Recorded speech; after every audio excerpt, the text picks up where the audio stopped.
Assalamualaikum warahmatullahi wabarakatuh. Nama saya Putra Haris Iman dan ini rakan saya. Dan saya, Fresly Jotin. Hari ini kami akan membincangkan sebuah topik yang sangat menarik, iaitu berkaitan perkembangan pendidikan di Malaysia dan hubungannya dengan falsafah pendidikan kebangsaan dan falsafah pendidikan guru. Baiklah, izinkan saya memulakan perbincangan kita pada hari ini berkaitan perkembangan pendidikan di Malaysia. Untuk pengetahuan semua, perkembangan pendidikan di Malaysia terbahagi kepada 3 peringkat, iaitu sebelum merdeka, iaitu pra-merdeka, pasca merdeka dan zaman kini. Kalau kita lihat pada zaman sebelum kedatangan British, pendidikan di Tanah Melayu pada ketika itu sangat berbeza dengan sistem pendidikan kita pada hari ini. Pendidikan pada masa tersebut lebih bersifat tradisional dan tidak formal, dan tumpuan utamanya adalah kepada Islam dan agama, di mana masyarakat belajar di masjid atau surau ataupun rumah tok guru, berbanding dengan sekarang kita belajar di sekolah yang tersusun. Manakala guru pada masa itu pula dikenali sebagai tok guru dan lebay, dan peranan mereka juga sangat besar dalam menyampaikan ilmu agama. Pelajaran utama yang diajarkan ialah seperti mengaji Al-Quran, tauhid, fardu ain dan akhlak. Walaupun bentuk pendidikan ini ringkas, namun ia amat penting kerana berjaya melahirkan masyarakat yang celik agama, berakhlak mulia dan berpegang teguh kepada nilai Islam. Dengan erti kata lain, pendidikan sebelum kedatangan British lebih menekankan kepada aspek kerohanian dan pembentukan sosial berbanding akademik dan kemahiran moden. Selepas kedatangan British pula, sistem pendidikan di Tanah Melayu mula mengalami perubahan besar. Jika sebelum ini pendidikan lebih bersifat kepada agama Islam secara tradisional, kali ini British memperkenalkan pendidikan vernakular. Pendidikan vernakular bermaksud sekolah dibahagikan mengikut kaum. Sistem ini mewujudkan pengasingan kaum. Setiap kaum mempunyai sekolah sendiri dan kurikulum yang berbeza. Sebagai contoh, sekolah Melayu memberi penekanan kepada asas membaca, menulis, mengira serta pendidikan agama. Tujuannya untuk menyediakan anak-anak Melayu menjadi petani, nelayan dan bukan untuk menjawat jawatan tinggi. Selain itu, sekolah Cina lebih menekankan bahasa, budaya dan sejarah dari tanah besar Cina. Ini membuatkan masyarakat Cina masih mengekalkan hubungan dengan negara asal mereka. Selain itu, untuk sekolah Tamil pula diwujudkan berhampiran ladang dengan penekanan kepada asas pendidikan. Matlamatnya ialah menyediakan tenaga kerja di ladang-ladang milik British. Dan akhir sekali, sekolah Inggeris, di mana ia lebih eksklusif, biasanya untuk golongan elit dan kanak-kanak bangsawan. Pendidikan di sekolah Inggeris memberi peluang yang lebih besar dan lebih baik dari segi pekerjaan dan kenaikan taraf hidup kerana ia menjadi fokus utama pendidikan British.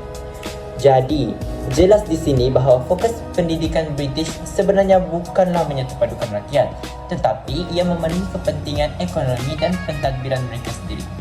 Kesan daripada sistem ini ialah masyarakat Tanah Melayu menjadi semakin berpecah belah dari segi bahasa, budaya dan peluang pekerjaan. Pendidikan yang berasingan ini telah menimbulkan jurang antara kaum yang akhirnya memberi kesan besar kepada pembangunan negara sehingga ke zaman pasca merdeka. Seterusnya, mari kita lihat perkembangan pendidikan pada zaman pasca merdeka. Selepas Malaysia mencapai kemerdekaan pada tahun 1957, pendidikan terus diberikan perhatian utama oleh kerajaan. Ini karena pendidikan dianggap sebagai satu asas penting untuk membina negara bangsa yang bersatu padu, maju dan sejahtera. Jika sebelum merdeka pendidikan terpisah mengikut kaum, maka selepas merdeka kerajaan mula berusaha mewujudkan satu sistem pendidikan kebangsaan yang menyeluruh. Antara pewujudan besar pada masa ini ialah lahirnya falsafah pendidikan kebangsaan atau ringkasnya FPK. Matlamat pendidikan negara bukan sekadar melahirkan pelajar yang pandai dalam akademik, tetapi juga individu yang berakhlak mulia, bertanggung jawab dan mampu menyumbang kepada masyarakat negara. Selain itu, kerajaan juga menitikberatkan peluang pendidikan yang sama rata. Hal ini bermaksud semua rakyat tanpa mengira kaum ataupun latar belakang berhak mendapat akses kepada pendidikan. Usaha ini sangat penting karena ia menjadi asas kepada perpaduan kaum bagi membangunkan modal insan yang lebih seimbang. Bagi memastikan sistem pendidikan tidak ketinggalan zaman, kerajaan juga melaksanakan kajian dan juga semakan yang berterusan terhadap dasar-dasar pendidikan ini. Dasar-dasar ini sentiasa ditambah baik mengikut keperluan semasa supaya ianya sesuai dengan cabaran abad ke-21. Kesimpulannya, zaman pasca merdeka ini menandakan titik perubahan besar dalam sejarah pendidikan negara kita Malaysia. Pendidikan bukan lagi bersifat berpisah ataupun terhad, tetapi dijadikan sebagai satu agenda utama untuk membina masyarakat yang berilmu, berakhlak, dan juga bersatu padu. Sekarang, mari kita lihat pendidikan pada zaman kini. Pendidikan pada zaman kini tidak lagi hanya menekankan kepada akademik sahaja, tetapi lebih kepada melahirkan insan yang seimbang dari segi intelek, emosi, rohani, dan jasmani ataupun kita panggil sebagai jeris. Konsep ini selari dengan matlamat FPK, falsafah pendidikan kebangsaan, untuk membina warga negara yang lengkap dengan ilmu pengetahuan, kemahiran, nilai, dan juga jati diri. Manakala bahasa Melayu pula terus dikekalkan sebagai bahasa pengantar di sekolah. Peranan bahasa kebangsaan ini amat penting karena ia menjadi medium penyatuan masyarakat yang majmuk di Malaysia ini. Dengan menggunakan satu bahasa rasmi, kita dapat memupuk semangat nasionalisme dan identiti kebangsaan yang sama. Sistem pendidikan pada zaman kini menekankan perpaduan. Sekolah dijadikan tempat di mana murid daripada pelbagai kaum dapat belajar bersama-sama, berinteraksi, dan menghormati satu sama yang lain. Semua ini berlangsung melalui aktiviti kurikulum, dan nilai-nilai yang diterapkan, yaitu yang dapat melatih murid untuk hidup dalam masyarakat yang majmuk dan harmoni. Walaupun bahasa Melayu ialah bahasa kebangsaan, bahasa Inggris juga diberi kedudukan penting sebagai bahasa kedua.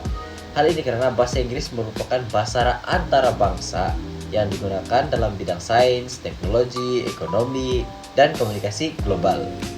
Penguasaan bahasa Inggris membolehkan pelajar kita bersaing di peringkat dunia.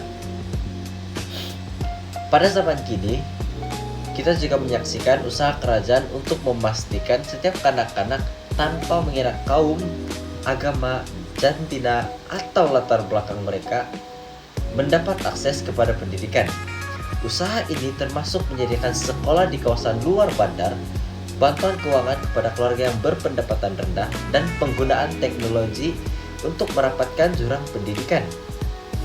Secara keseluruhan, semua poin ini menunjukkan bahwa pendidikan zaman kini berfungsi bukan sahaja sebagai alat untuk menyampaikan ilmu, tetapi juga wahana untuk membentuk insan yang bersepadu, menyatukan rakyat, dan menyediakan generasi Malaysia yang mampu menghadapi cabaran global.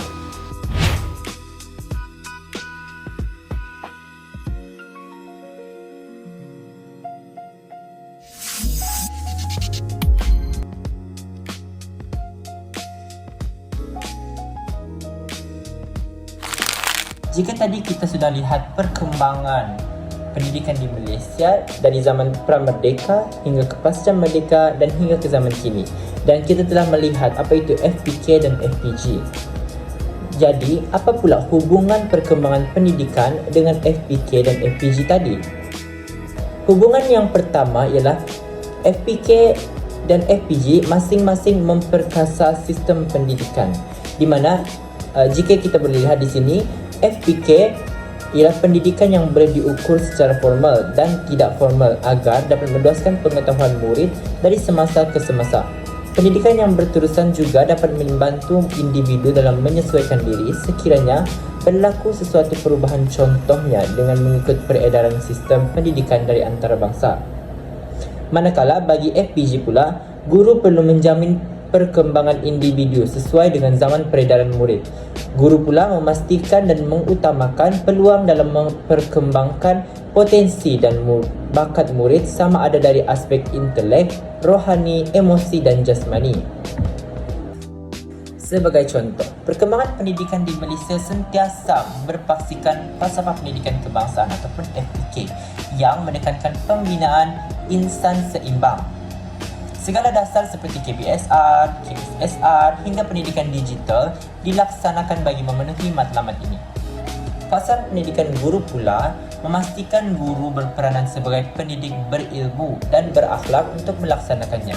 Gabungan antara FPK dan FPG inilah yang memperkasa dan memperbaik sistem pendidikan di negara kita hingga ke hari ini. Hubung kait yang seterusnya ialah melahirkan pelajar yang mahir dalam sains dan teknologi. Dari sudut FPK, perkembangan potensi murid secara menyeluruh dan bersepadu sangat penting. Dengan pendidikan yang seimbang, pelajar dapat menguasai ilmu pengetahuan, kemahiran teknologi maklumat dan komunikasi, serta seiring dengan perkembangan pendidikan masa kini. Hal ini bermakna, FPK memastikan murid tidak hanya fokus pada akademik semata-mata, tetapi turut bersedia untuk menghadapi dunia digital dan teknologi yang modern. Kemudian kita lihat daripada segi FPG pula. Guru memainkan peranan yang amat penting. Guru yang berpegang kepada falsafah ini perlu mempunyai pandangan yang progresif dan saintifik. Maksudnya, guru mestilah sentiasa mengikuti perkembangan pendidikan terkini, berpikiran positif, proaktif, inovatif, dan sentiasa memberi motivasi kepada murid. Dengan ciri-ciri ini, guru dapat membimbing murid menguasai kemahiran sains dan teknologi dengan lebih berkesan. Sebagai contoh, yang pertama ialah Plan Induk Pembangunan Pendidikan PIPPP 2006 hingga 2010. Dalam plan ini, kerajaan menggariskan kepentingan membangunkan model insan yang menguasai teknologi serta berpikiran kritis dan kreatif. Dengan adanya dasar ini, guru berperanan membimbing murid supaya bukan sahaja pandai menggunakan teknologi, tetapi juga mampu berpikir secara inovatif untuk menyelesaikan masalah. Kedua ialah Plan Pembangunan Pendidikan Malaysia PPPM 2013 hingga 2025. Plan ini pula menekankan tentang memberi akses pendidikan yang sama rata kepada semua murid, termasuk akses kepada teknologi juga. Hal ini membuktikan bahwa kerajaan mahu memastikan semua murid sama ada di bandar ataupun luar bandar berpeluang memanfaatkan teknologi dalam proses pembelajaran mereka.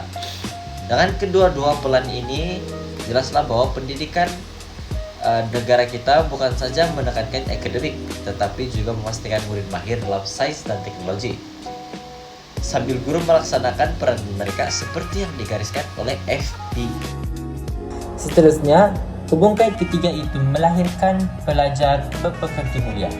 Dalam FPK ada dinyatakan bahawa FPK berperanan melahirkan pelajar yang berpekerti mulia, dan di mana sifat ini dapat hidup dalam keamanan dan mengekalkan integriti sebagai rakyat Malaysia. Manakala dari sudut FPG pula, guru membentuk masyarakat yang berdisiplin. Guru juga memainkan peranan dalam memupuk kesedaran murid demi menjaga keharmonian negara.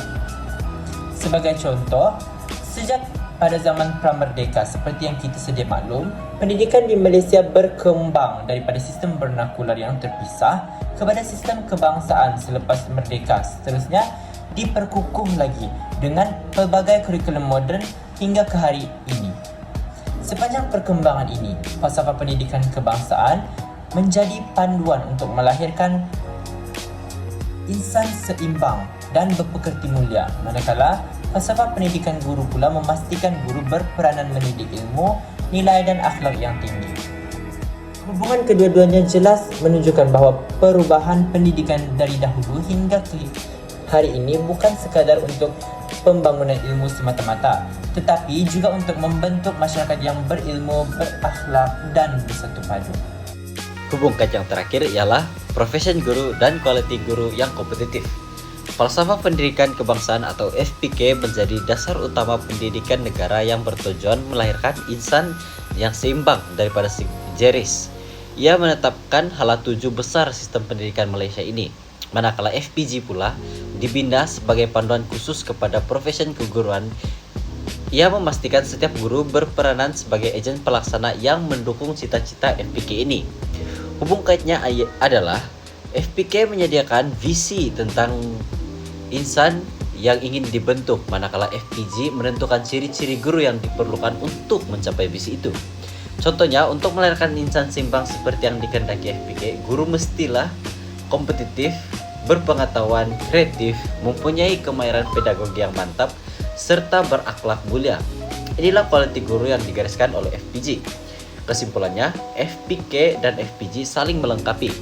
FPK ialah matlamat pendidikan negara, manakala FPG ialah panduan bagaimana guru boleh menjalankan profesinya dengan berkesan untuk merealisasikan matlamat tersebut.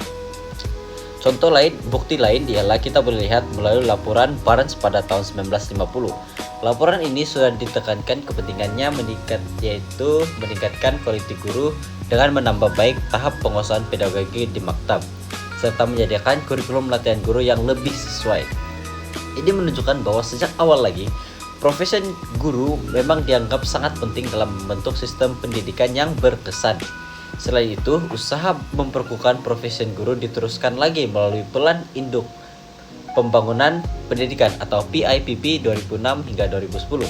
Dalam plan ini, kerajaan menekankan usaha memartabatkan profesi perguruan dengan menambah baik sistem pemilihan guru, memperkukuhkan latihannya, menjaga kebajikan guru, dan memperkemas perancangan pendidikannya. Kedua-dua contoh ini jelas membuktikan bahwa profesi keguruan sentiasa dipandang serius sebagai tonggak kepada kualitas pendidikan negara.